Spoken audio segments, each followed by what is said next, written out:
Bersama-sama kita berdoa. Terima kasih Bapak, kami bersyukur kalau hari ini kembali Engkau mengumpulkan kami dalam ruangan keluarga Allah ini semua karena anugerah dalam hidup kami. Terima kasih kami persiapkan seluruh hidup kami, hati kami, roh jiwa dan tubuh kami untuk menerima perkataan-perkataan-Mu. Terima kasih Bapak, terima kasih kami bersyukur kami memulai persekutuan kami malam hari ini dalam nama Tuhan Yesus. Haleluya. Amin.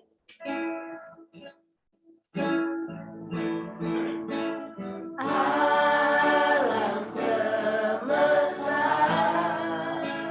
melukiskan kebesaran Tuhan, bumi dan surga menyanyikan kebesaran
Terima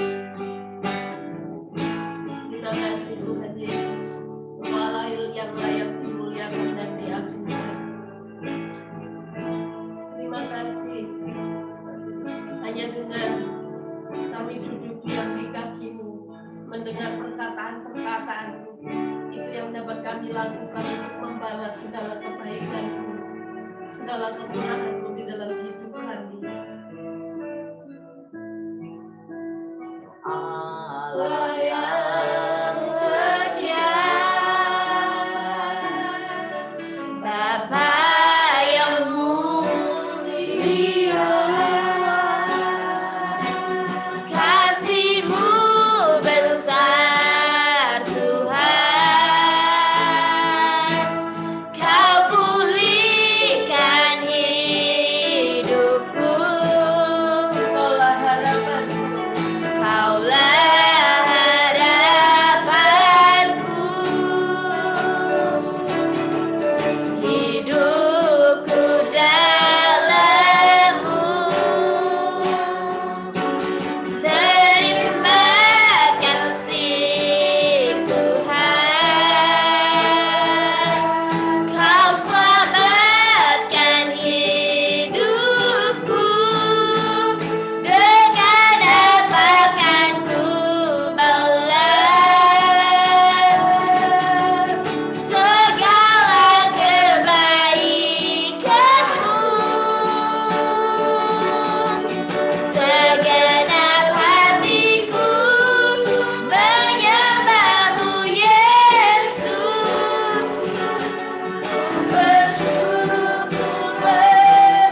Segenap hatiku menyembahmu Yesus, ku bersyukur padamu selamanya.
Sebab kami yakin dan percaya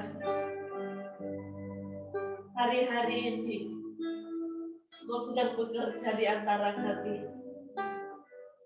dan kami sedang melihat hal itu sedang nyata terjadi di tengah-tengah kehidupan kami, di tengah-tengah persekutuan kami ini.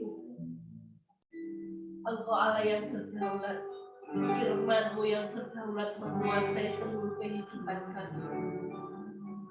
Ketika kami bertanya kepadamu, dengan apa kami membalas segala kebaikan, Engkau berkata kepada kami supaya kami tetap setia di hadapan-Mu, untuk duduk diam di kaki-Mu, mendengar perkataan-perkataan-Mu, mempercayainya dan melakukannya di dalam kehidupan kami. Itu yang Kau kehendaki hari-hari ini dalam hidup. Dan supaya kami mempercayai kedatangan-Mu yang kedua kali, yang nyata-nyata ada di dalam hidup kami, yang nyata-nyata sedang datang atas dunia ini. Terima kasih Tuhan, terima kasih. Kami bersyukur perkataan-Mu yang berdaulat penuh atas seluruh hidup kami. Firman-Mu itu yang menghidupkan seluruh kehidupan kami. Firman-Mu itu yang menjadi pengharapan, menjadi kekuatan dalam kehidupan kami. Terima kasih Tuhan, terima kasih.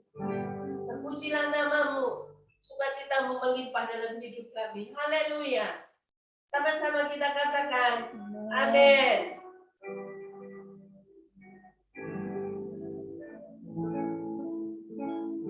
Perkataan Tuhan yang menghidupkan hidup saya dan saudara, amin. Haleluya.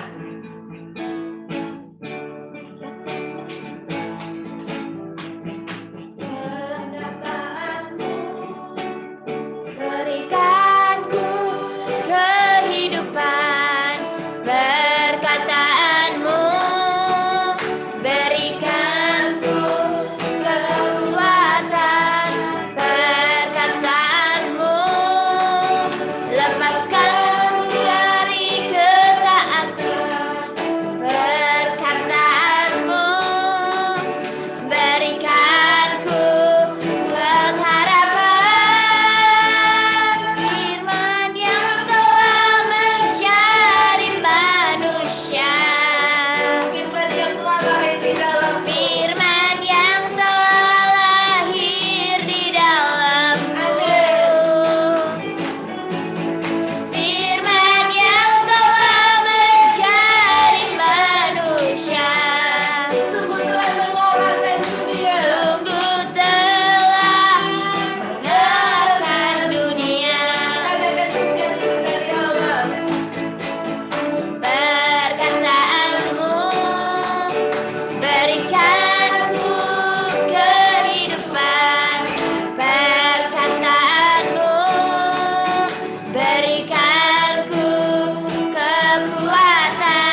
Hari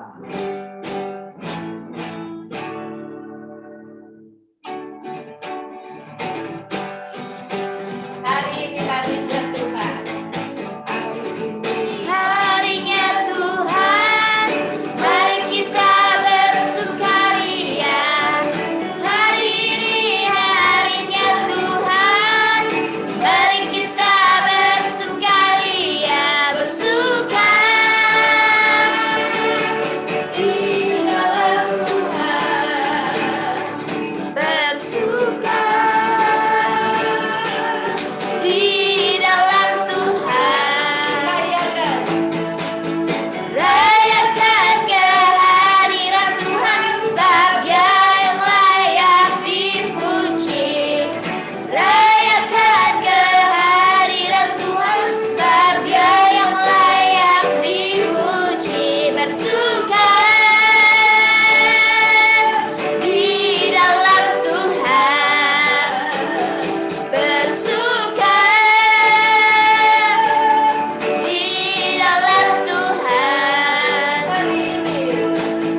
Hari ini harinya Tuhan, mari kita bersukaria. Hari ini harinya Tuhan, mari kita bersukaria, bersuka di dalam Tuhan, bersuka di dalam Tuhan, bersuka.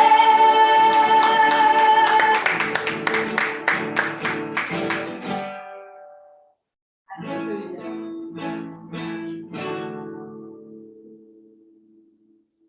Kita siapkan hati kita.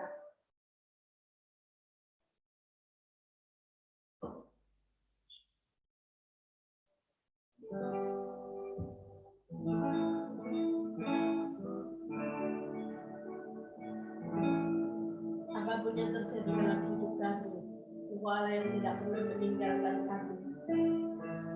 Sebab Engkau selalu bersama dengan kami. Dan Engkau sangat nyata di dalam hidup kami. Haleluya.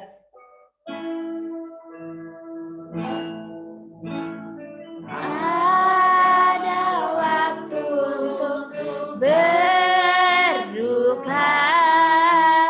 dan ada waktu untuk tertawa, untuk segala sesuatu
apapun yang saudara alami hari ini, katakan walau ini, Walau ini ku menabur padi sambil mencucurkan air mataku, percaya suatu saat ku kan menuai berbuahnya sambil bersorak-sorak. Walau kini ku menabur padi sambil mencucurkan air mataku, percaya suatu saat ku kan menuai berkahnya sambil bersorak-sorak. Suatu saat ku kan menuai berkahnya sambil bersorak-sorak. Suatu saat ku kan menuai berkahnya sambil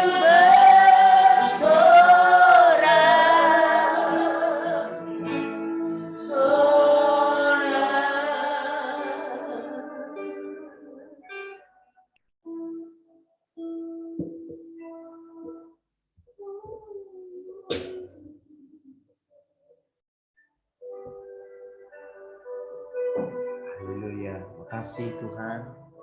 Kami bersyukur malam hari ini. Kami bersyukur buat persekutuan ini. Setiap kali kami ada di dalam Engkau, kami percaya Engkau menyatakan pribadimu lewat perkataan-perkataanmu sendiri. Terima kasih Tuhan. Kami bersyukur. Engkau terus membawakan masuk dalam kehidupan yang sesungguhnya untuk apa yang sudah Engkau rancangkan sejak dari semula. Terpujilah Engkau Tuhan. Mari semua yang mengasihi Tuhan sama-sama katakan amin. Baik, puji Tuhan. Shalom semua.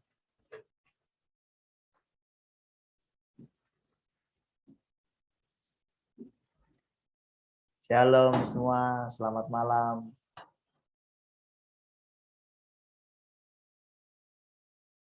Oh, kenapa radio? Kok hilang semua pendengarnya?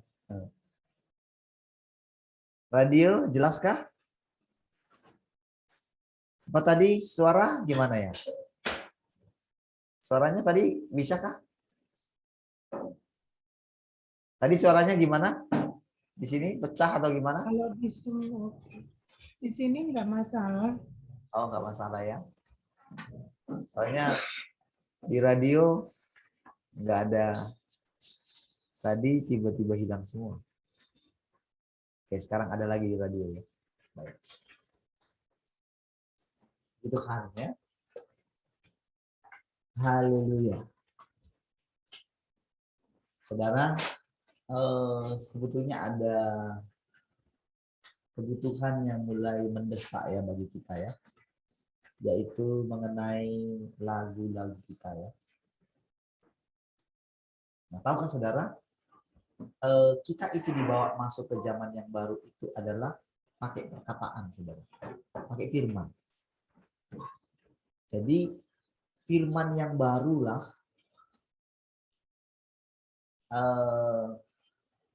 yang akan juga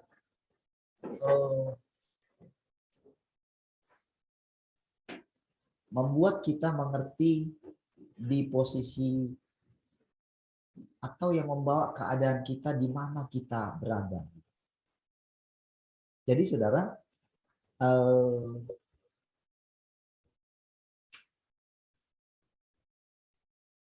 seperti lagu tadi sebetulnya ya.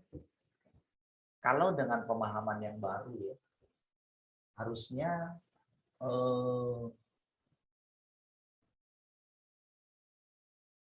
ini sekarang ini adalah proses kita sudah ada di dalam kehidupan yang sesungguhnya, the real life kita. Ya, ada perbedaan yang sangat mencolok, saudara, antara zaman sekarang dengan zaman yang lama. Ya, nah, saudara, di zaman yang baru ini, saudara, ini benar-benar kalau saudara nanti semakin merenungkannya, maka semakin hari Tuhan itu semakin nyata. Jadi nyatanya Tuhan itu adalah dari perkataan-perkataannya yang akan membuat tempat di mana Tuhan berada itu makin nyata. Kan dia yang bilang kan, supaya di mana aku berada, kamu pun berada. Nah, selama ini saudara, di zaman yang kemarin, itu kita berusaha berada di sana. Mau sampai kapanpun nggak pernah berada di sana. Tetapi dengan sekarang ini, saudara, kalau kita mempercayai, hanya gini, kemana aku pergi, kamu tahu jalan ke situ. Pikiran kita bilang, nggak tahu. Kemana aku pergi Tuhan? Karena kita belum mau menanggalkan konsep yang lama kita. Apa konsep yang lama itu? Selalu kita itu pengen ke surga. Sementara mau ke surga itu kan, itu sesuatu yang abstrak.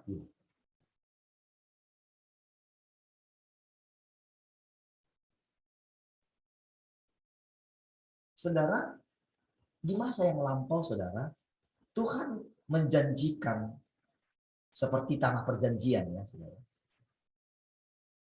Nah, saudara, bangsa Israel jadi ketika mereka keluar dari padang gurun, dijanjikan tanah perjanjian secara fisik.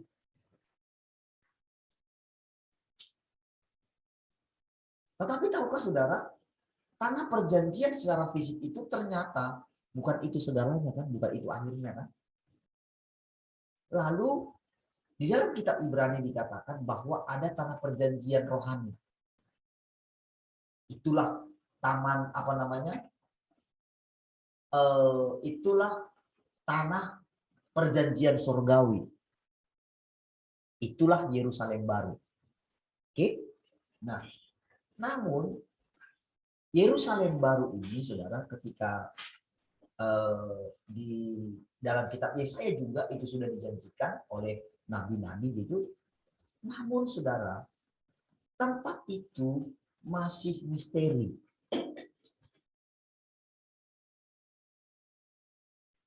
Bagi mereka saja masih misteri, apalagi bagi orang-orang di zaman sekarang yang masih mengandalkan pemahaman mereka.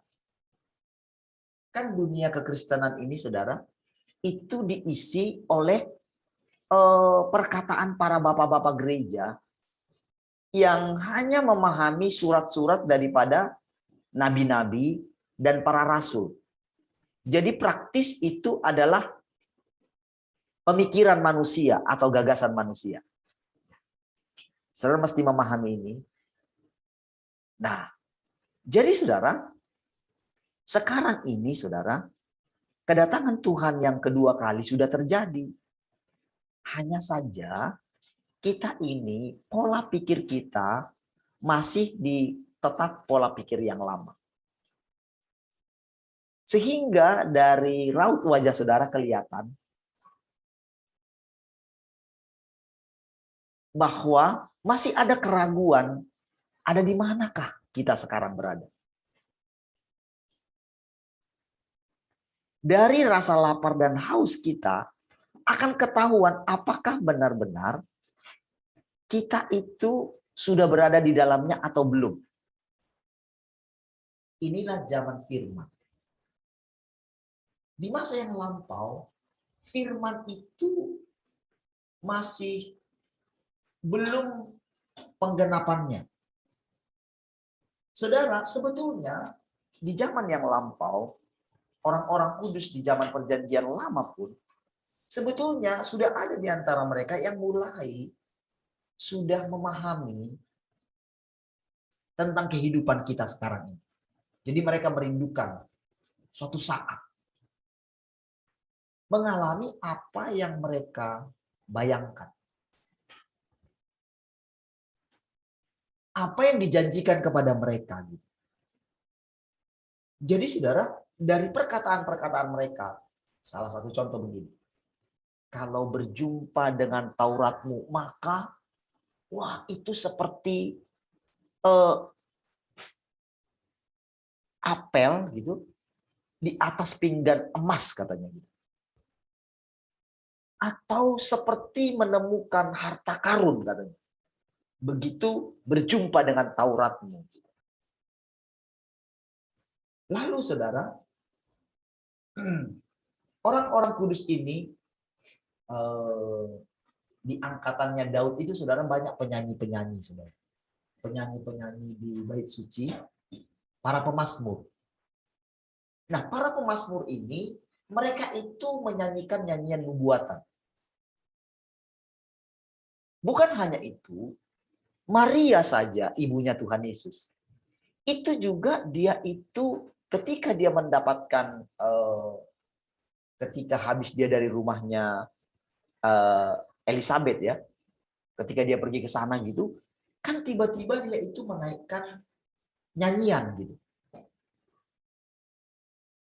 Miriam juga ketika mereka keluar dari Mesir gitu, begitu sampai di seberang itu dia mengambil rebana lalu menyanyi juga gitu. Dan nyanyian mereka adalah nyanyian nubuatan. Artinya tiba-tiba saja mulut mereka itu mengeluarkan perkataan-perkataan. Nah, saudara, sebetulnya diam-diam orang-orang ini, saudara, di akhir hidup mereka ini, saudara, merenungkan tentang Tuhan, tentang satu kehidupan di balik kehidupan yang nyata ini. Sama seperti kita juga sebetulnya. Diam-diam dalam hati kita ini pengen melihat jauh ke depan, sebetulnya kehidupan yang dijanjikan oleh Tuhan ini bagaimana sih? Oke, itu kan masih misteri. Jadi di zaman yang lalu, saudara, itu masih misteri karena memang, saudara, memang itu sengaja, saudara, karena itulah rahasianya Allah gitu. Merahasiakan segala sesuatu supaya semua ciptaannya ini di dalam mereka itu ada tercipta satu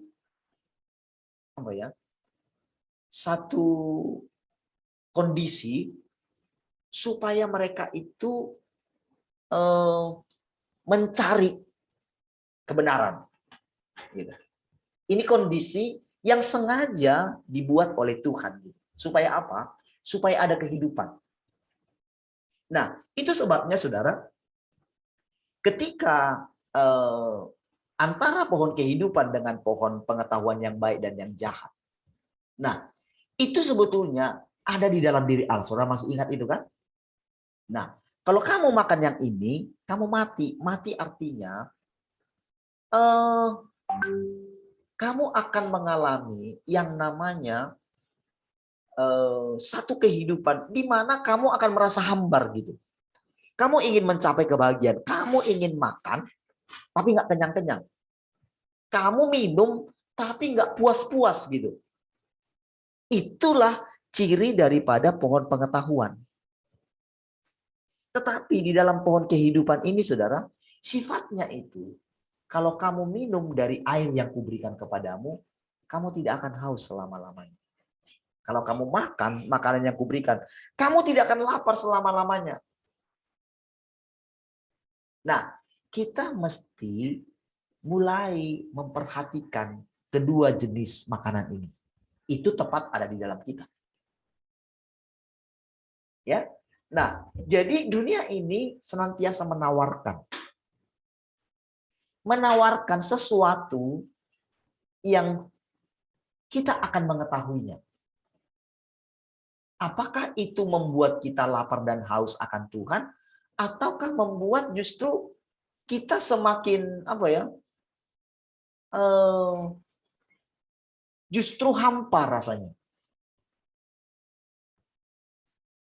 Perhatikan itu baik-baik di dalam perenungan saudara setiap hari. Sudah waktunya saudara mulai mengenali ini. Baik, saudara. Saudara,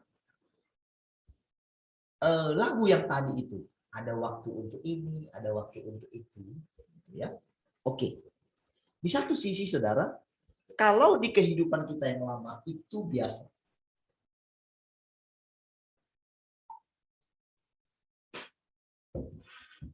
Ya. Tetapi di kehidupan yang baru ini itu sudah boleh enggak, sudah enggak bisa lagi itu dikatakan biasa. Karena sekarang ini, saudara, adalah waktu di mana menuai. Bukan lagi nanti. Tapi sekarang waktunya menuai. Waktunya Tuhan sekarang melihat hasil daripada segala pekerjaannya. Saudara, ketika kita itu diizinkan mengalami penghakiman, jadi akan ketahuan bagaimana aslinya kita. Jadi kasih karunia-Nya seolah-olah ditarik dari kita. Oke? Ditarik dulu. Dan dia memperkenalkan dirinya bukan lagi sebagai Bapa yang penuh kasih. Oke? Ibaratnya begini, ibaratnya kita itu merantau. Sama seperti anak bungsu itu. Jadi saudara, ketika anak bungsu ini kenapa diizinkan? Kenapa dia diizinkan mengambil semua harta bapaknya gitu, diizinkan gitu loh. Jadi ini sebetulnya adalah satu gambaran. Bukan satu bukan satu pilihan yang dibuat oleh manusia atau si anak bungsu itu. Jadi itu adalah satu gambaran yang diizinkan terjadi karena ceritanya kan yang pertama itu bahwa Adam itu sudah memilih salah. Oke? Nah, tetapi ada pekerjaan yang si jahat itu nggak mengerti. Bahkan si jahat ini nggak mengerti kalau dia itu tak bisa lari dari Tuhan. Dia nggak mengerti. Dia pikir, saudara, ketika dia diusir dari sorga, dia pikir dia bisa berbuat sekehendak hatinya, atau dia bisa memisahkan dirinya dari Tuhan. Nggak bisa. Dia jadi terikat kepada tugasnya bahwa dia nggak bisa harus menghamba kepada Tuhan. Sekalipun Tuhan menganggap dia sebagai musuhnya. Jadi hanya menganggap, Tuhan itu hanya menganggap itu sebagai kontrasnya dia. Supaya apa? Supaya segala gejolak yang selama ini ada dalam diri Allah itu tidak ada lagi. Saudara, dengan manusia mulai mengetahui segala sesuatu, ketika dia makan itu,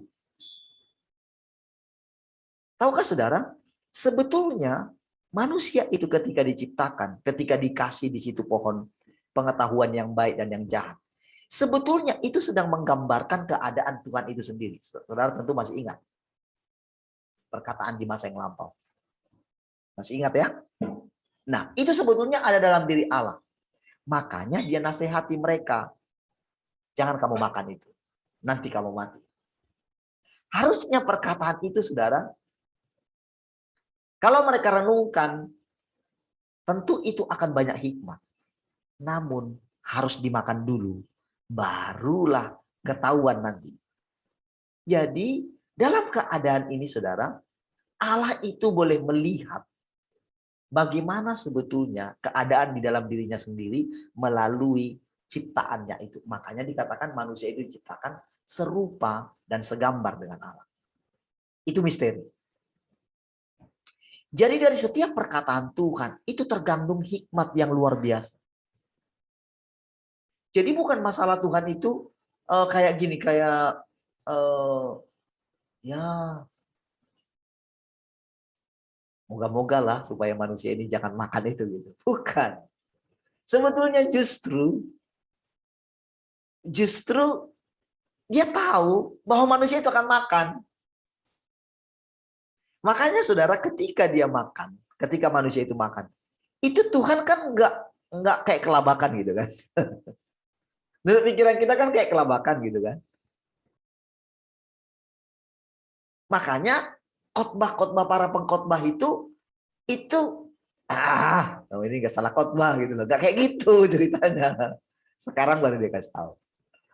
Ya, nggak kayak gitu ceritanya. Ceritanya itu kayak gini gitu. Gitu. Nah, saudara, jadi sesudah itu, saudara, kita melihat berikutnya. Bahkan pernahkah saudara agak heran gitu, kenapa ya? Padahal kan Kain sudah bunuh Habel. Kenapa kok nggak ditahan Tuhan tangan Kain untuk membunuh Habel? Kenapa ya? Lalu kenapa perkataannya Habel itu, darahnya yang teriak itu, kenapa nggak dibalaskan kepada Kain? Kenapa malah Tuhan itu masih datang kepada Kain? Kain, kenapa sih mukamu kayak marah gitu? Padahal kalau kita kenal dengan yang sekarang, Tuhan itu murka kalau sampai membunuh seperti itu. Kan berikutnya kan baru datang larangan kan, itu berapa ratus tahun kemudian, saudara, jangan membunuh. Belum ada Taurat dulu, saudara. Belum ada peraturan, belum ada undang-undang. Jadi dalam hal itu, saudara, Kain itu ketika dia mau membunuh itu, saudara, di hadapan Allah, tentu itu tak masalah. Karena itu menjadi masalah ketika ada peraturan. Bukankah saudara kalau kita nggak pakai helm, ketika belum ada peraturan harus pakai helm, bukankah kita nggak pakai helm nggak masalah? Bukankah kemarin ketika belum ada larangan untuk pakai masker atau namanya harus pakai masker gitu, sebelumnya kan nggak apa-apa, tapi begitu ada peraturan, kalau nggak pakai masker didenda 300.000, ya kan? Sebelum ada peraturan nggak ada masalah nggak pakai masker, sama semua peraturan-peraturan. Oke, nah jadi sama seperti itu. Jadi Tuhan nggak masalah ketika dibunuh. Tetapi saudara, yang namanya keadilan Tuhan itu pasti berteriak. Itulah yang dinyatakan oleh darah Habel itu. Darahnya berteriak. Sebetulnya artinya itu di alam roh, itu Habel yang berteriak, bukan darah. Nah, baru saudara pemahaman kita sekarang, oh ternyata di dalam darah itu ada nyawa. Gitu. Itu adalah pemahaman kita. Oke, nggak masalah. Itu juga indah di hadapan Tuhan. Tapi sebetulnya bukan darah yang teriak, tapi Habel yang teriak. Oke? Nyawanya dia, pribadinya dia. Ya, yang teriak kepada Tuhan. Tentu saudara itu didengarkan oleh Tuhan juga. Oke? Nah, tetapi waktu Tuhan menghadapi Kain, karena Kain yang hidup, Tuhan itu harus datang dengan begini. Dia tahu ya, oh sudah mulai kelihatan rusaknya manusia itu akibat salah makan tadi. Itulah akibatnya. Tapi Tuhan masih datang. Dia tidak datang waktu Kain mau bunuh Habel. Bukan. Bukan. Dia nggak datang setelah Kain. Dia tidak melarang gitu loh. Padahal harusnya bisa dong. Harusnya Tuhan bisa larang dia. Tetapi Tuhan hanya bilang, tidak bisakah mukamu bersukacita, berseri kalau kamu berbuat baik? Tetapi Kain itu dipenuhi dengan iri. Ini roh yang lain. Dan inilah juga yang menguasai hati Lucifer. Ketika dia yang sudah melakukan segala sesuatu, tapi kok nggak ada dikit pun penghargaan dari Tuhan sama dia. Makanya dia hendak menyamai. Dia ciptaan, dia ingin menyamai yang maha tinggi. Sama dengan roh yang bekerja di dalam Kain. Kenapa? Itu bukan masalah. Persembahan Habel itu, kayaknya tepat gitu. Bukan masalah karena Kain itu mempersembahkan hasil ternaknya. Karena asapnya jadi banyak gitu. Sementara si Habel gitu, dia persembahkan korban gitu ya, binatang, baunya harum. Bukan itu masalahnya, saudara. Itu interpretasi manusia. Itu dicocok-cocokkan. Walaupun ya bisa jadi masuk akal. Jadi ada orang bilang, Tuhan jadi batu-batu gitu. Karena cium, bayangkan tanaman yang dibakar gitu kan. Apa yang harum gitu kan. Tetapi saudara, Tuhan sengaja membuat Habel juga nggak tahu loh kalau harusnya persembahannya itu berkenan di hadapan Tuhan. Enggak. Itu ada sesuatu yang dia lakukan. Dia lakukan natural dari dirinya sendiri. Dan itulah sebetulnya penyembahan yang benar. Jadi yang keluar. Jadi saudara, kalau selama ini anggapan orang mau menyenangkan Tuhan itu, dengan berbagai macam atraksi, tarian, lagu-lagu, atau apa saja. Nah, itu belum sepenuhnya benar. Yang paling diharapkan oleh Tuhan adalah penyembahan kita, pujian kita itu spontan. Benar-benar karena kita takjub akan Tuhan. Akan hikmatnya Tuhan. Maka inilah penyembahan yang sesungguhnya. Nah, saudara, selama ini saudara, tanpa sadar, kita ini telah mengulang-ulang lagu-lagu atau apa saja sehingga kita itu tidak ikut bergerak seperti Tuhan yang hidup yang bergerak. Makanya saya katakan di awal saudara, ada satu kebutuhan yang mendesak bagi kita. Jadi saudara, kenapa kemarin orang mulai buat apa namanya itu? Apa itu? Yang untuk royalti ya. Itu sebetulnya untuk memicu orang-orang percaya yang mulai dipilihnya ini, mulai dari dalam hatinya itu punya iman. Kenapa ini?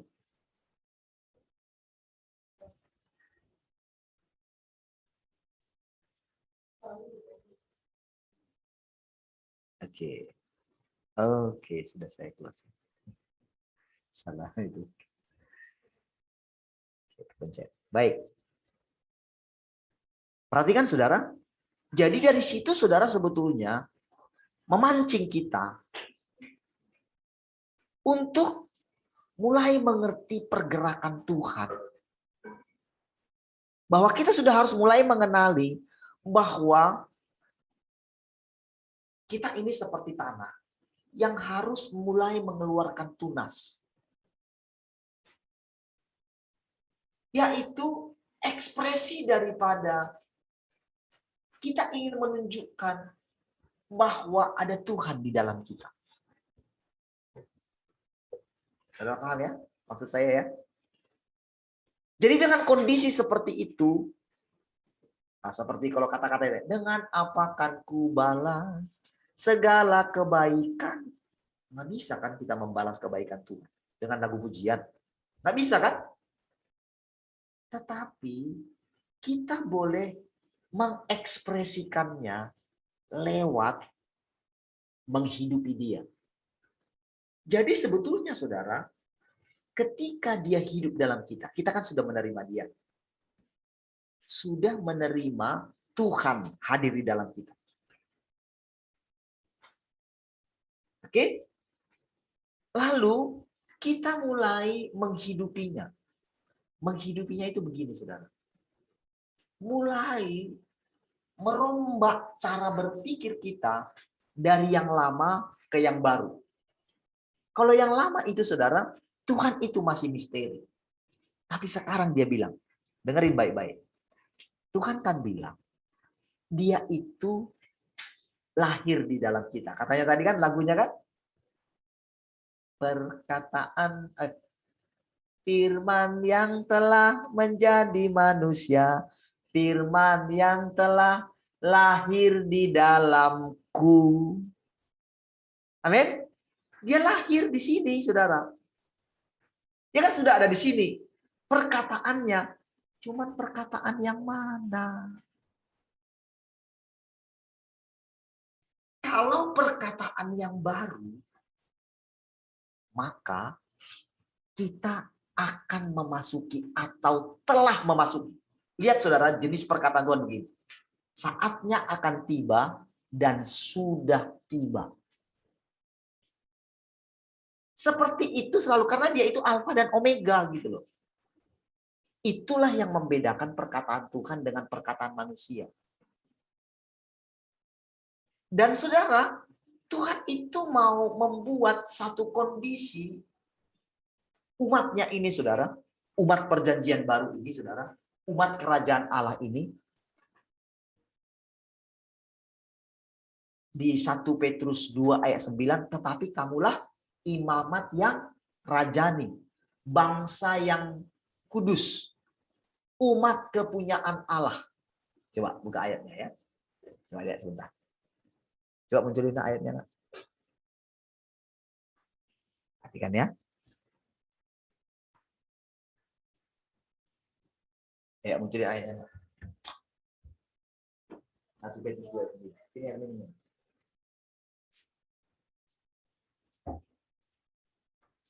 Baik ya, perhatikan serius ya, kita agak serius ya, kayak kuliah ya. Baik. 1 Petrus 2 ayat 9. Tetapi kamulah bangsa yang terpilih, imamat yang rajani, bangsa yang kudus, umat kepunyaan Allah sendiri. Oke? Kamulah bangsa yang terpilih, imamat yang rajani. Bangsa imam kita ini. Imam itu kan dikuduskan. Bangsa yang kudus. Kudus artinya dipisahkan dari dunia ini. Oke? Dipisahkan dari dunia ini. Imam. Jadi, di Keluaran pasal 20, orang Israel mau dijadikan bangsa imam. Tidak bisa. Saudara, ketika Tuhan mau bekerja melalui Musa, Musa nolak. Saudara, kalau saudara lihat di situ, sebetulnya Musa itu, saudara, memang semua manusia begitu, kolot. Dia pikir Tuhan tidak bisa mengubah rencananya. Jadi padahal Tuhan mau mengubah rencananya melalui Musa, Musa itu menasehati Tuhan.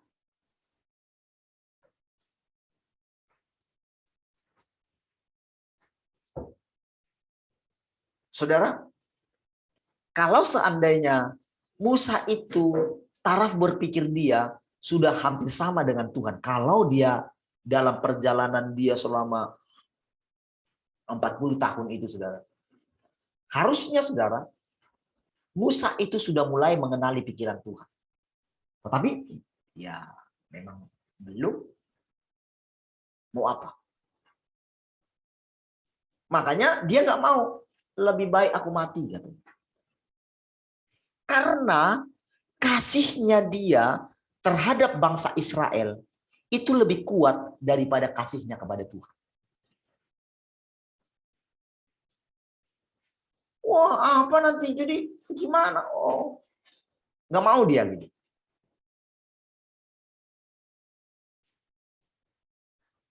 Saudara, itu juga yang membuat Petrus tidak mau makan binatang haram. Karena di dalam Taurat jelas nggak bisa dimakan itu. Tetapi ketika Tuhan yang sama yang bilang itu di zaman perjanjian lama itu nggak bisa dimakan. Tetapi yang sama datang bilang makan. Kira-kira kalau Petrus makan itu, salahkah dia?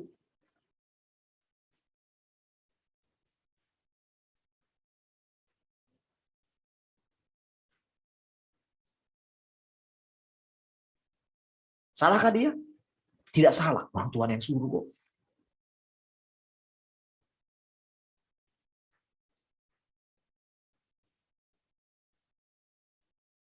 Itu firman Tuhan. Jadi saudara, ketika misalnya pada waktu Musa, kan Tuhan yang bilang, awas Musa, aku mau membunuh mereka semua. Kira-kira kalau Musa itu mengikuti perkataan Tuhan, apakah Musa salah? Atau beranikah kita menyalahkan Tuhan dalam hal itu?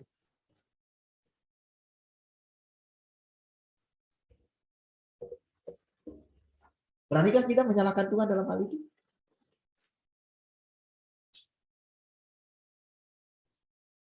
Disinilah saudara pola pikir manusia itu, saudara, yang sulit diajari oleh Tuhan itu sendiri.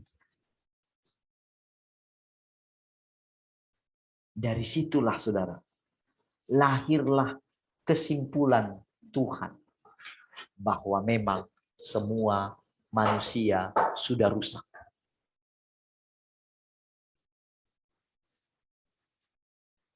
Makanya Tuhan harus turun menjadi manusia. Harus jadi manusia. Dia harus menggantikan kita. Dan dia yang turun jadi manusia itulah juga yang datang kedua kali, tapi dengan konsep yang berbeda. Percayakah saudara akan hal itu?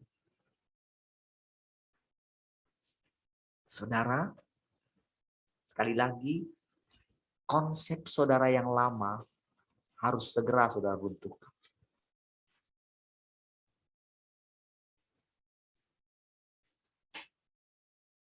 Sama saudara. Musa ketika Tuhan bilang awas.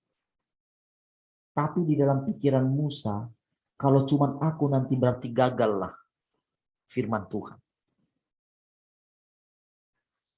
Padahal tahukah saudara? Memang Tuhan sengaja pilih Lewi saja.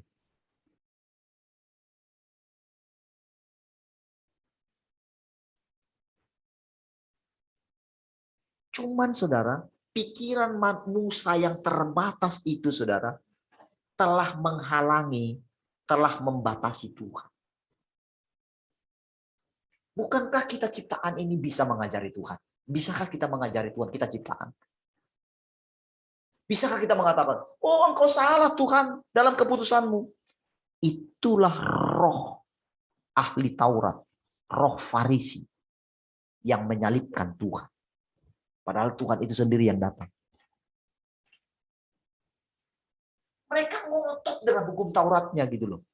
Seolah-olah hukum Taurat itu lebih besar daripada Tuhan itu sendiri. Dan hal itu terjadi berulang-ulang. Betapa banyaknya saudara, ahli-ahli Taurat zaman sekarang yang menghalangi Tuhan bekerja. Dan tahukah saudara, konsep Taurat itu ada di pikiran setiap orang percaya.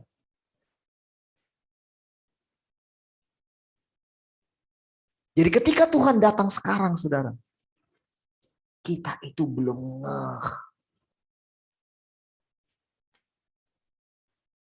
Kita belum tahu bagaimana cara menyambut raja di atas segala raja itu.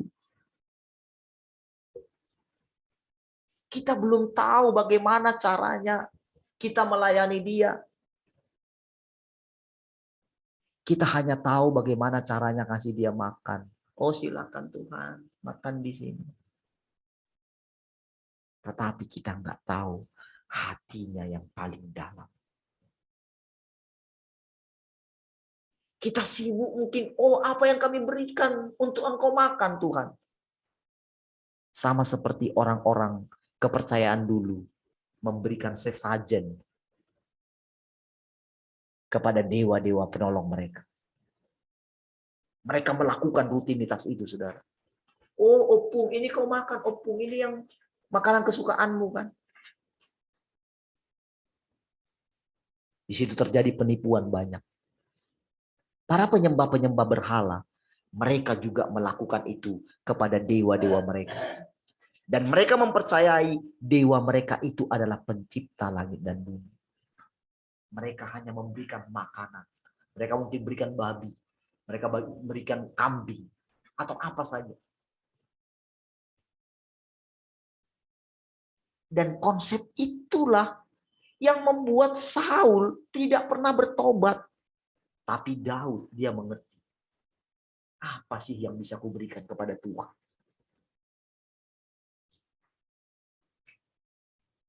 Gak ada gunanya korbanku ini Tuhan. Gak ada. Engkau melihat hatiku Tuhan. Kepadamulah aku berdosa. Jadi sebetulnya Daud sudah melampaui apa yang seharusnya menurut hukum Taurat. Cukup dia mempersembahkan korban. Tetapi saudara, dia punya hubungan yang orang lain tidak miliki. Inilah saudara perkenanan Daud di hadapan Tuhan. Hatinya dia.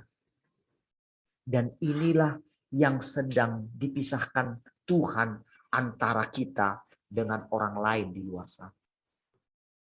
Hati kita ini, saudara. Bagi orang lain itu nggak masalah.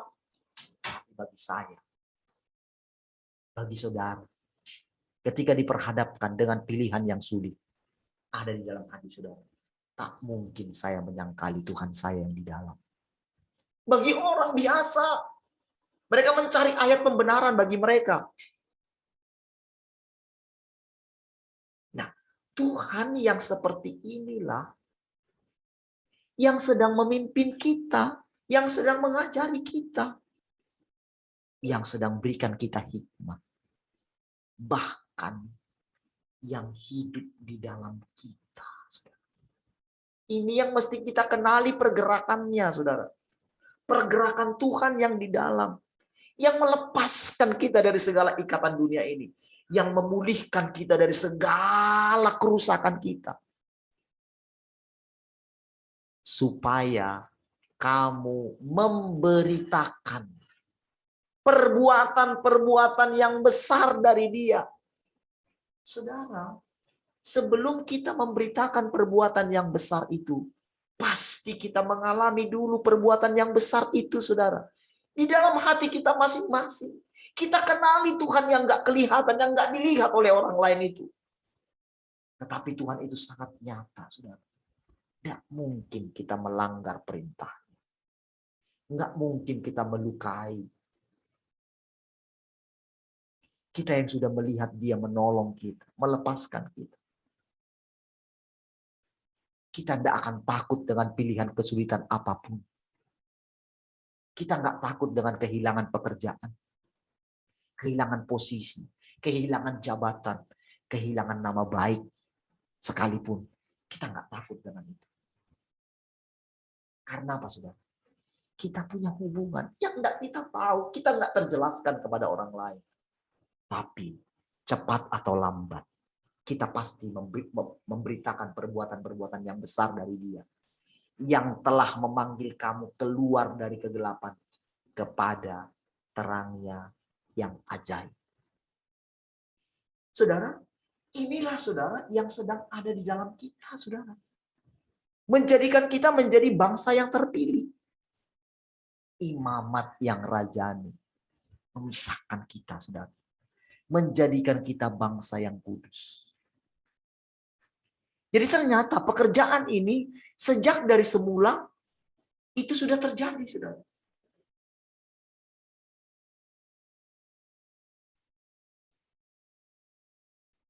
Sudah Tuhan lakukan melalui para orang-orang kudus itu, saudara.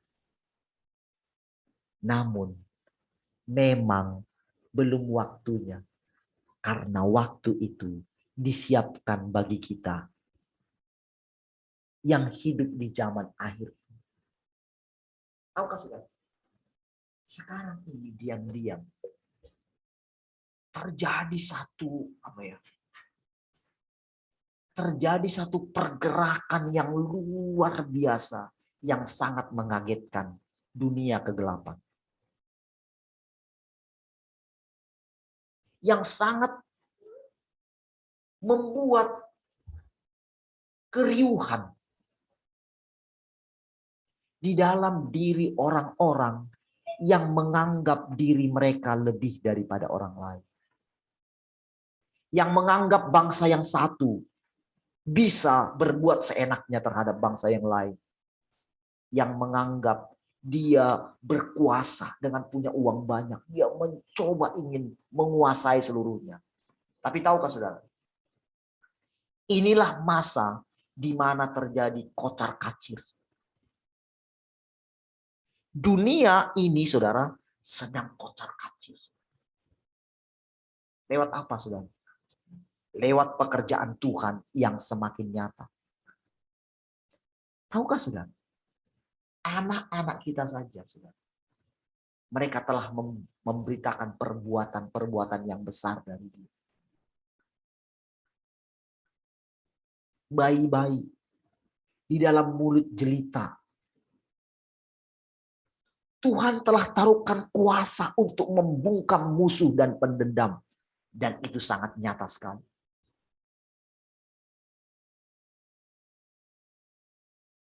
Saudara, sekarang dia membuat kesadaran kita ini, saudara.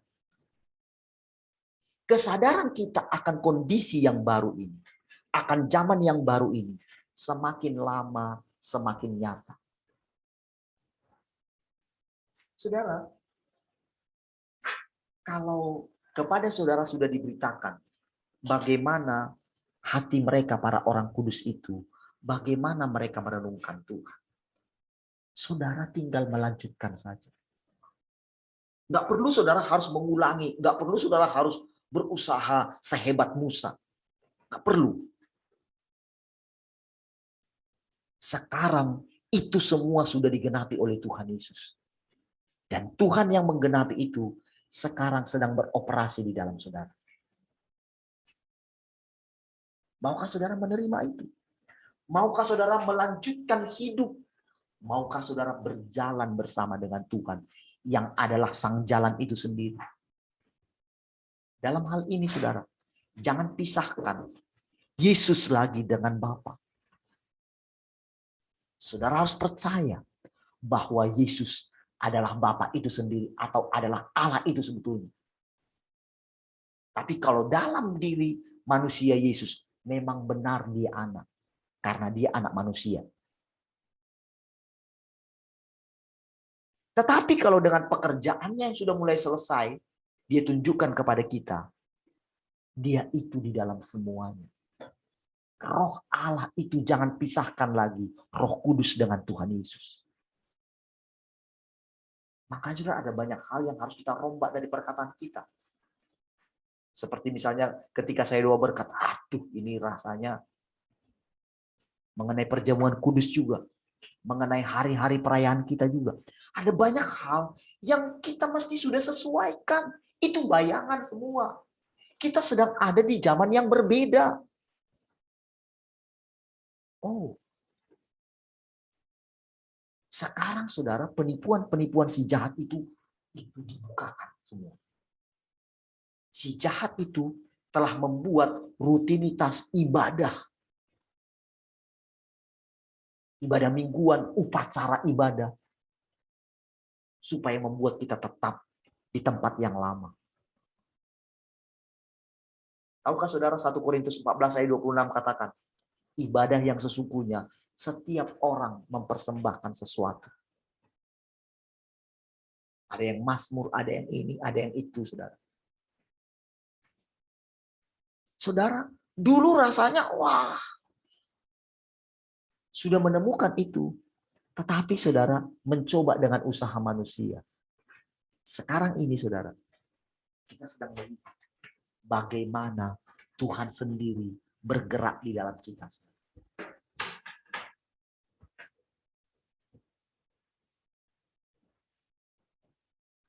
Tuhan itu sendiri hidup di dalam kita. Saudara, ketika saya merenungkan, saudara, tentu saudara kita, masing-masing kita menghabiskan waktu yang diberikan kepada Tuhan kepada kita setiap hari. Saudara boleh teliti ya, bagaimana cara saudara menghabiskan waktu saudara. Tentu saudara kan tidak bekerja terus kan? Tidak sibuk terus kan? Oke, saya juga tidak sibuk terus. Tapi tahukah saudara, ada hal-hal dari dunia ini yang memang, wah itu kalau kita sudah buka, kalau saya sudah buka itu. Dalam hal ini saudara, saya tidak mengatakan kita, tapi saya. Supaya adil gitu ya. Supaya saudara tahu juga. Oke, ketika saya buka itu saudara, tentu saudara ada banyak hal yang kita lihat di sana. Ya. Di satu sisi saudara ada hal-hal yang memang kita sedang lihat perkembangan zaman. Atau apa yang sedang terjadi. Kita pengen lihat dong, apakah terjadi perubahan. Ya kan? Tentu memang terjadi perubahan. Dan memang terjadi, itu memang sengaja Tuhan tunjukkan kepada kita. Nah, tapi belakang saya mulai perhatikan dalam hati. Sudah cukup gitu. Tapi yang namanya kita scroll, pasti ada yang lucu-lucu. Pasti ada hal-hal di dalam diri kita, permainan-permainan dunia ini, yang membuat kita ternyata hati kita masih ada di situ. Bola misalnya kalau saya. Atau hal ada yang lucu-lucu. Kan banyak kan di situ kan. Ada yang binatang lucu-lucu, ada yang prank-prank gitu kan. Tanpa sadar saudara, waduh, cepat sekali waktu itu berlalu. Tapi saudara, saya sudah tahu, saya sudah mulai merasakan, aduh hampanya itu. Tapi rasanya, apa itu kan? Saudara, di dalam hati saya begini, Tuhan, saya ingat Tuhan, itu tempat yang kau berikan gitu, itu tempat yang luar biasa gitu. Jadi di ruangan sebelah itu saudara, saya pernah menghabiskan berjam-jam di situ, ya, berjam-jam merenungkan Tuhan dan memang nyata sekali. Jadi saudara, ketika saya ada di sana gitu, tadi saya ada di sana lagi gitu ya. Tapi waktunya itu tinggal saya masuk ke sana tadi jam 3 kalau nggak salah, jam 3 lewat lah. Habis jemput anak gitu ya. Ya, saya langsung udah saya ke sana gitu. Oke. Nah, di situ saya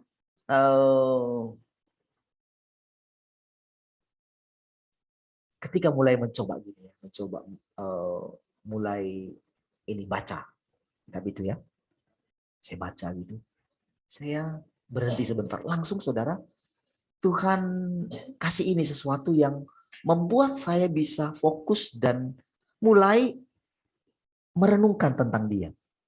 Kalau sudah seperti itu saudara, saya sudah tenang ya. Begitu sudah tenang, saya doa. Nah, dalam doa itu saudara, saya diajar mulai apa ya? Mendoakan sesuatu yang awalnya muncul dari hati saya gitu. Berdoa entah untuk saudara, untuk keadaan yang sedang terjadi gitu ya. Bagaimana nanti kita terus gitu ya. Saya doakan itu. Ya. Nah, jadi saudara, begitu saya dalam proses keadaan seperti itu saudara, lalu Tuhan ngajarin begini. Saudara, Tuhan memberikan kita itu, Dia itu memberikan kita itu sedikit demi sedikit. Iblis itu mendorong kita ingin langsung kita itu memperoleh banyak. Bahayanya adalah begitu kita peroleh banyak, tingkat ketergantungan di dalam kita itu menurun. Itu bahaya. Jadi saudara, Tuhan ngajarin begini. Tahukah saudara, di dalam setiap perkataannya, itu ada berbagai macam hal yang membuat kita bisa mengenali kondisi diri kita. Saudara, perkataan-perkataannya itu saudara, itu mengandung banyak hal untuk kita boleh melihat bagaimana Tuhan memperbaiki diri kita. Saudara tahukah saudara, Tuhan memperbaiki diri kita itu adalah satu perbuatan yang besar. Tuhan menyelamatkan kita dari segala kerusakan kita. Itu adalah misteri yang tidak diketahui atau tidak dipikirkan oleh orang banyak. Pikiran orang banyak cuma satu begini. Dia ingin melayani Tuhan. Dia ingin, siapa dia, orang beragama ya. Dia ingin berbuat sesuatu untuk Tuhan. Lalu dia akan membayangkan, dia akan mendapatkan imbalan daripada Tuhan. Makanya saya katakan tadi, lagu kita, dengan apa akan ku balas segala kebaikan. Kita pikir, mau balas apa kita sama Tuhan? Kita selalu ingin berkenan, mendapatkan pujian dari Dia. Bahkan puncaknya, orang ingin mempersembahkan tubuhnya. Makanya saudara, murid-murid pertama-tama saudara, ketika Petrus mengatakan, aku akan berikan nyawaku. Kemanapun engkau pergi Tuhan, aku ikut. Ketika mereka mau pergi ke situ, disuruh mereka bawa pedang. Untuk apa coba pedangnya?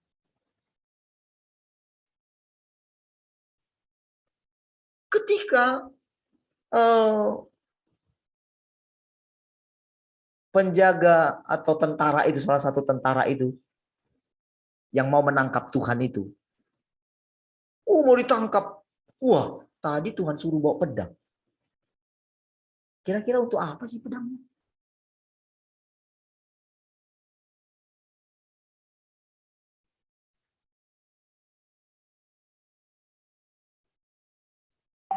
Ada yang bisa jawab untuk apa pedang itu? Ada yang bisa jawab? Untuk apa pedangnya Tuhan suruh bawa pedang? Apakah memang Tuhan untuk apa namanya? Memang untuk melawan pengawal yang akan menangkap Tuhan? Apakah itu? Tentu tidak ya. Amin. Tentu tidak kan?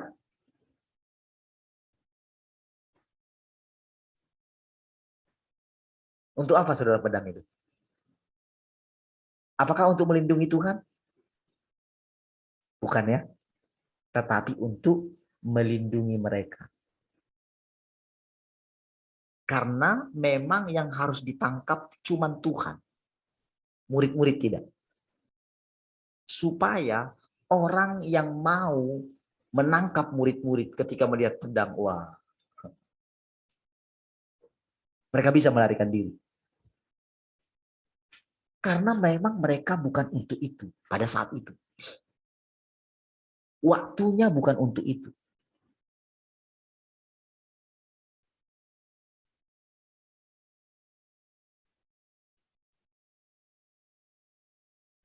Saudara, kita lihat saudara, dari setiap hal yang dikatakan oleh Tuhan, itu mengandung satu rahasia yang luar biasa. Saudara, mungkin kita berpikir begini selama ini. Firman yang akan kita dengar, mungkin itu adalah suara yang menurut kita adalah selalu positif. Masih ingatkah ketika saya bilang, aduh, jangan Tuhan marah.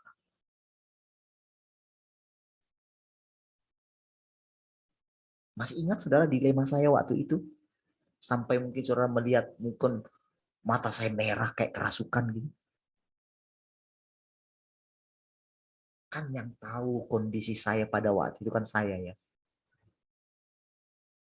Ketulusan hati saya terhadap Tuhan. Kan saya yang tahu. Saudara nggak tahu. Bagaimana setiap hari ketika saya datang rasanya saudara. Salah saya ya Tuhan. Masih ingat kondisi itu? Di mana saya melarikan diri. Itu benar-benar keadaannya seperti itu. Saya tidak buat-buat kan. Saya tidak sedang mengancam saudara. Tapi itulah kondisi saya. Ketika Tuhan datang secara tiba-tiba ke rumah Tuhan. Dan ada satu perkataan. Oke, sekarang dalam hal ini kamu lulus. Berarti kalau lulus, ada satu hal yang dia berikan kepada seseorang kalau dia lulus. Maka dia akan mendapatkan ujian berikutnya. Yang membuat kita lulus selain Tuhan adalah ketaatan kita setiap hari kepada Dia.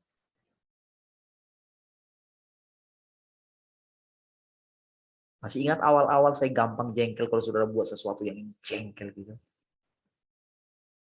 Saudara, Tuhan perhatikan semuanya. Semua Tuhan perhatikan ujian demi ujian itu. Tetapi saudara, dalam hal ketika duduk di kaki Tuhan pun saudara. Ketika mendengarkan perkataannya, ketika menantikan Dia, dalam hal itu pun Tuhan uji kita. Tuhan uji saya. Benar enggak saya masih menantikan Tuhan? Ketika saya menantikan Tuhan, apakah saya membayangkan apa yang akan diucapkan oleh Tuhan kepada saya? Setiap kali saudara.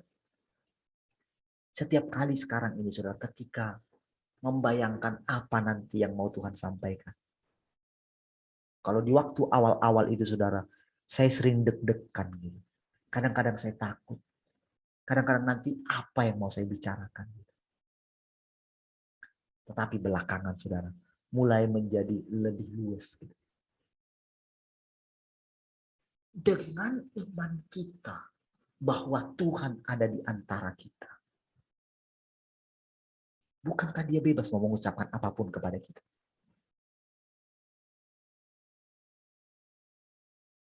Bukankah Dia berdaulat untuk mengajari kita?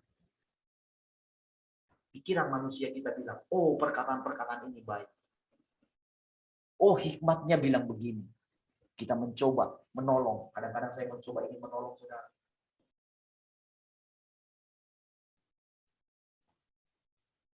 Tapi saudara, saya mulai melihat saudara, saya sudah kurang ajar saudara. Karena saudara, saya mulai melihat ini salah, nggak bisa kayak gini saya. Saya sedang lancang terhadap Tuhan dan tidak boleh terus seperti itu.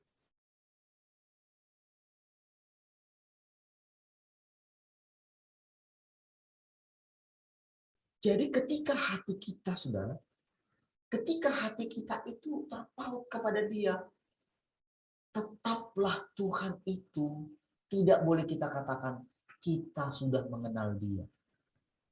Saya sudah mengenal Dia, tidak. Nggak bakalan pernah bisa seperti itu. Kita ini ciptaan.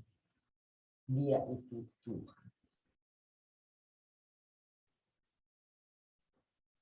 Di tingkat manapun kita tetap cipta.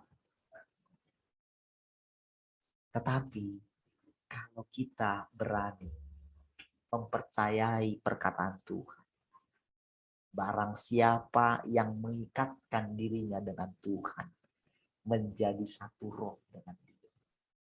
Dia bilang, barang siapa menyembah, saatnya akan tiba dan sudah tiba.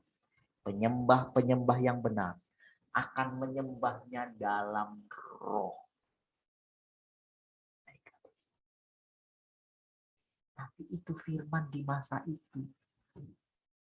Ketika dia sekarang menjadi manusia, apa yang dulu saudara, jadi dengan perkataan itu saudara, si jahat itu menipu manusia.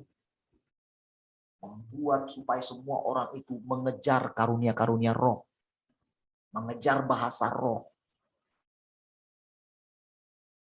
Lalu kita melihat hasilnya. Orang-orang yang kepenuhan roh tidak hidup menjadi manusia normal. Kedapatan mereka korupsi. Kedapatan mereka tidak adil. Kedapatan mereka meninggikan diri. Kedapatan mereka itu menjadi membesarkan diri melalui cerita-ceritanya. Itulah orang yang supranatural. Manusia yang supranatural. Dia telah membatasi Tuhan. Bahwa Tuhan itu menjadi manusia. Ketika firman-Nya datang, dia akan turun memerintah bersama dengan orang kudusnya katanya. Yang kita tahu di kepala kita itu memerintah aja. Mulai lagi ada dalam diri kita itu. Mulai merasa lebih daripada semua orang-orang. Tipuan demi tipuan yang ternyata saudara itu tepat ada di dalam kita saudara. Tepat ada di dalam kita. Jadi sebetulnya saudara, neraka itu juga tepat juga ada di dalam kita. Sekalian sorga itu ada di dalam kita. Sekarang mana kita pilih? Pohon kehidupan atau pohon pengetahuan? Pohon kehidupan itu artinya saudara, kita itu hidup terus. Kita hidup oleh firman. Kita hidup oleh perkataan-perkataan. Di dalam setiap perkataannya saudara, ada ujian. Dan hanya orang yang melekat, yang tunduk kepada Dia, ia akan lolos dalam setiap ujian itu. Kita mulai mengerti. Kita nggak mau makan lagi pohon pengetahuan itu. Yang kita makan adalah pohon kehidupan. Rasanya saudara, ketika diperhadapkan dengan orang-orang yang menjengkelkan dari dunia ini saudara. Dulu saudara, pemerintah DKI yang menjengkelkan kita kan orang-orang itu kan. Ya enggak? Masih ingat enggak di masa-masa yang dulu? Kita lihat wajahnya aja udah enak. Ingat enggak? Kita kan enggak bisa pungkiri kan? Tapi tahukah saudara? Kenapa belakangan ini yang tadinya menjengkelkan itu kok sekarang mereka itu malah dalam tanda kutip ada di pihak Tuhan. Benar enggak? Apa yang perlu kita pelajari di situ? Ternyata Tuhan berdaulat di atas semua. Dulu yang kita anggap pemerintahan sekarang, kayaknya itu di pihak Tuhan. Sekarang,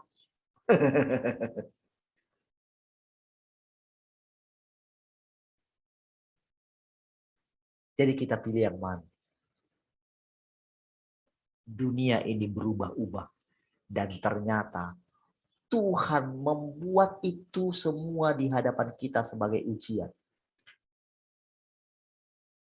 Yang pada akhirnya kita perhatikan kondisi hati kita masing-masing. Kita lihat hati kita masing-masing. Kalau masih tergoncang, berarti kita belum sempurna di dalam kasih. Saudara, pilihan ternyata ada di tangan kita. Mau kita makan pohon kehidupan atau pohon pengetahuan yang baik dan yang jahat, tergantung kita. Saudara, kita dikasih pilihan.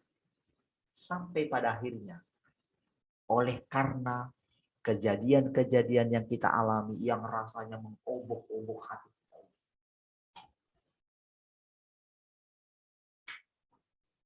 disitulah saudara, kita akan mendengarkan perkataan. Jadilah tenang.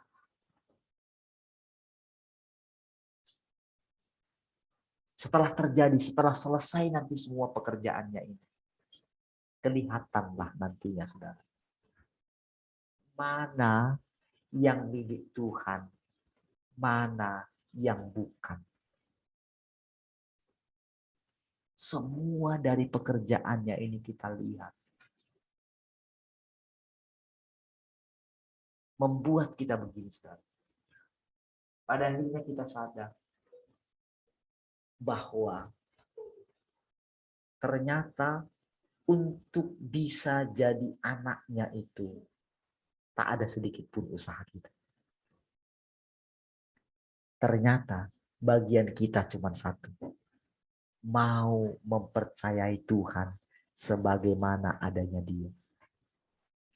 Tahukah saudara kehidupan yang dijanjikan kepada kita di kehidupan yang akan datang ini? Tidak terprediksi oleh kita. Tetapi saudara, satu hal adalah kehidupan. Saudara, ketika kemarin saudara saya merenungkan tentang kematian itu saudara. Kalau ada yang di seberang pendeta yang hebat itu bicara tentang kematian, mau mati terus gitu ya. Ya saya berdoa supaya hari-hari ini boleh mengerti tentang kematian. Supaya dia nggak mau mati terus gitu.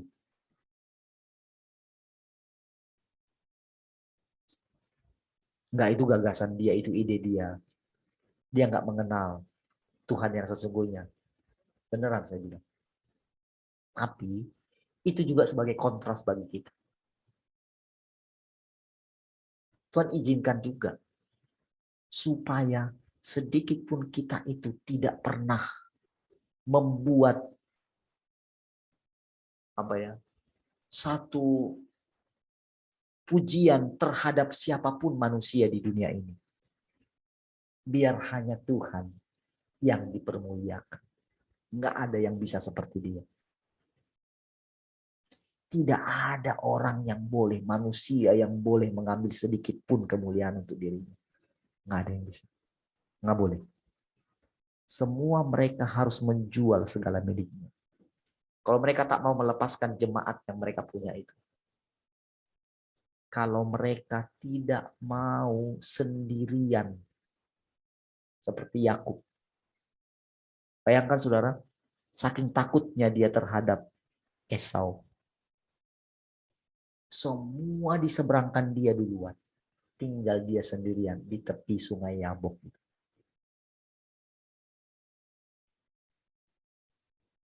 Semua anak-anaknya, istrinya, hartanya dikasih duluan di depan. Siapa tahu abangku Esau mau berbalik. Dia sangat takut sekali. Tahu siapa yang buat itu? Tuhan yang buat itu. Dan Tuhan yang sama yang sudah memberkati Esau lebih dahulu supaya Esau itu tidak ngapa-ngapain Yakub. Tapi Yakub tidak tahu itu, Saudara. Dia bergulat dengan Tuhan. Dia ingin mencari kekuatan dari Tuhan, Saudara. Aku tidak akan melepaskan kakimu sebelum engkau memberkati aku. Saudara, kita ini bukan kekurangan kuasa. Jangan ulangi perlakuan yang dibuat oleh Yakub. Kita nggak kekurangan uang. Bukan. Engkau nggak kekurangan makanan. Tuhan sudah segala-galanya bagi kita.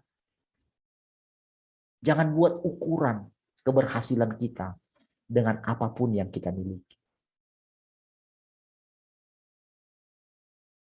Saudara, kalau hatimu tidak ada di dunia ini, maka semua apapun yang merasa orang dunia itu miliki, sebetulnya itu punyamu. Jadi ngapain kita mau mengambil apa yang punya kita?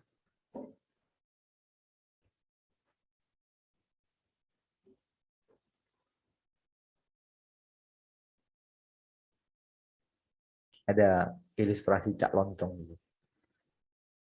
Budi mempunyai 5 mangga gitu.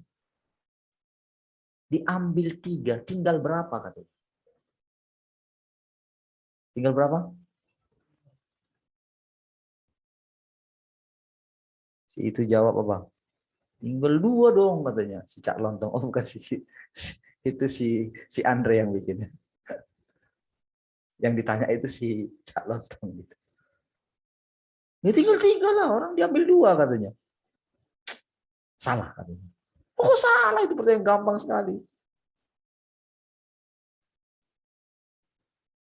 Tetap 5. Lu kenapa orang udah diambil 2? Itu mangganya Budi kok. Yang ngambil dia juga. Tetap 5 dong. Seperti itulah kita. Ketika seolah diambil dari kita. Diambil kebebasan kita. Seolah-olah kita nggak bebas. Siapa bilang? Ketika kita rugi. Kita menganggap kita nggak punya lagi. Kita rugi. Siapa bilang kita rugi? Oh punya kita semua.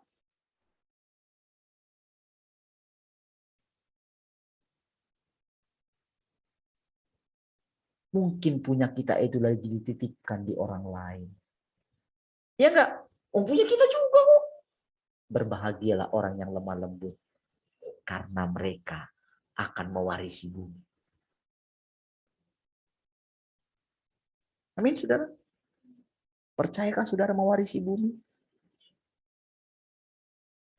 Mereka itu, saudara, dibuat semua, saudara. Sampai akhirnya mereka harus mewariskan bumi yang bersih ini bagi generasi selanjutnya. Bagian saudara apa? Jadilah lemah lembut. Ketika kita mengalami ujian itu semua, pandanglah kepada Tuhan. Cek hati. Izinkanlah Tuhan yang adalah hidup kita itu mengalahkan semua musuh-musuhnya. Musuhnya ada di mana? Di sini semua musuh. Di pikiran kita, di konsep kita. Roh-roh itu ada di semua di situ. Ketika kita mengalami ujian itu, mengalami hajaran itu, sampai tingkat apapun, pilihan di tangan kita. Apakah kita milik Tuhan atau bukan? Tahukah saudara? Tuhan sendiri yang mengatakan, jangan kamu pikir, aku datang membawa damai sejahtera. Aku datang bawa pedang. untuk memisahkan. Tapi jangan pakai konsep kita ketika Tuhan sedang memisahkan kita. Kalau seorang anak perempuan dipisahkan daripada ibunya, bukankah itu sakit? Sakit nggak itu? Sakit lah. Tapi bagaimana caranya Tuhan menyembuhkan kita? Ketika kita taat kepada Dia, saudara. Ketika jalan kita berkenan kepada Dia. Musuh orang itu sekalipun akan diperdamaikan.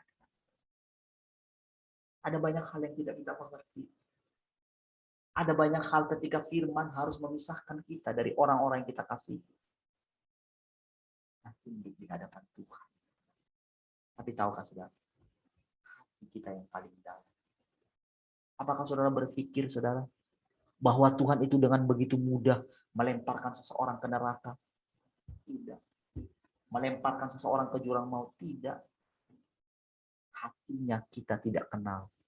Kedalaman hatinya yang luar biasa kita tidak kenal. Belas kasihannya kita belum kenal, saudara. Kalau engkau bisa menangis ketika engkau terpisah dengan orang-orang yang kau kasihi, apalagi Tuhan.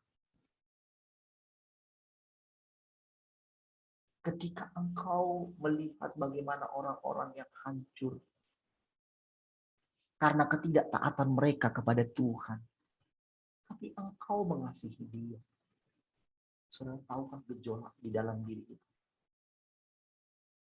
Itu dialami oleh Tuhan itu sendiri. Tetapi, maukah saudara mengakui kedaulatan Tuhan di dalam hati saudara?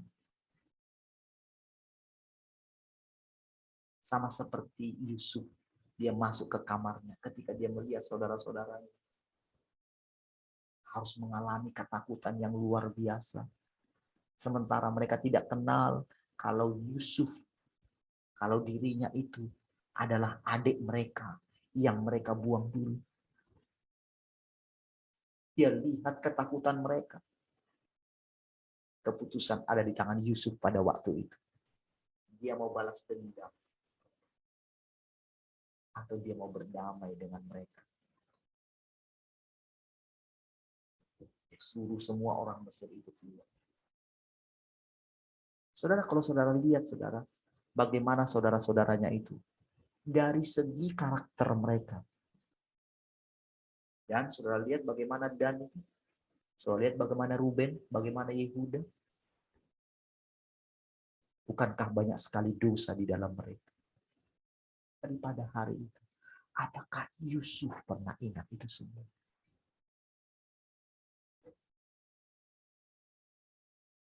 Yusuf itu lambang Kristus. Lambang batu yang dibuang oleh tukang-tukang bangunan. Saudara. Saudara, mungkin kita seperti itu. Tidak dianggap oleh orang lain. Disalah mengerti oleh orang lain. Disalah mengerti oleh saudara-saudara kita. Ketika kita mungkin dianggap melanggar, tidak mematuhi peraturan pemerintah. Tetapi datang masanya di mana Yusuf memperkenalkan dirinya kepada saudara-saudaranya. Kamulah bangsa yang terpilih, imamat yang rajani, bangsa yang kudus, umat kepunyaan Allah. Tahukah saudara? Kita ini umat kepunyaan Allah. Kita ini imam-imamnya. Kitalah pelayan-pelayan yang melayani Dia siang dan malam. Duduk di kaki Tuhan. Tuhan katakan kepada saudara dan saya, engkau akan menjadi soko guru dalam bait suci. Engkau tidak akan keluar dari sana. Saudara, itu panggilan tinggi. Tapi kita menjaga keseimbangan alam semesta ini. Kita itu memandang wajah Tuhan saja. Kitalah yang memuaskan hatinya. Kitalah yang kalau mungkin di waktu yang lampau, Kita itu yang memberikan makanan. Seperti Abraham ketika melihat utusannya Tuhan itu sebetulnya mewakili Tuhan. Kalian tidak boleh pergi dari sini sebelum kalian menyambut atau menyantap makanan ini. Ayo cepat dia panggil istrinya. Kita orang-orang yang menyediakan makanan untuk Tuhan. Kitalah orang yang mata kita tertuju kepada Tuhan. Yang menanti-nantikan dia di pintu kemahnya setiap hari. Saudara.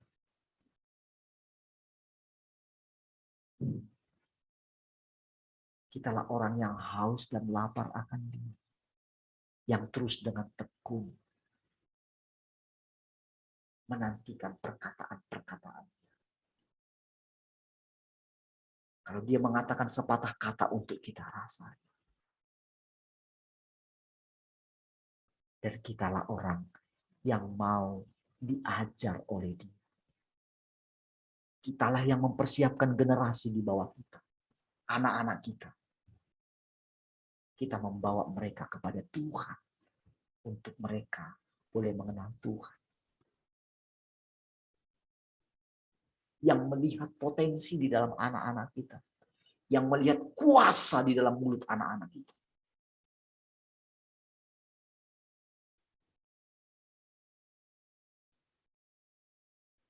Kamulah bangsa terpilih, umat kepunyaan Allah, untuk memberitakan perbuatan yang besar dari Dia.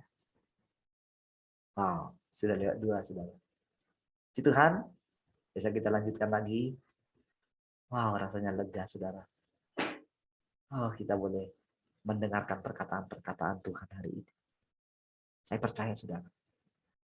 Rohnya terus bekerja di antara kita. Wow. Haleluya. Mari kita berdoa. Terima kasih Tuhan.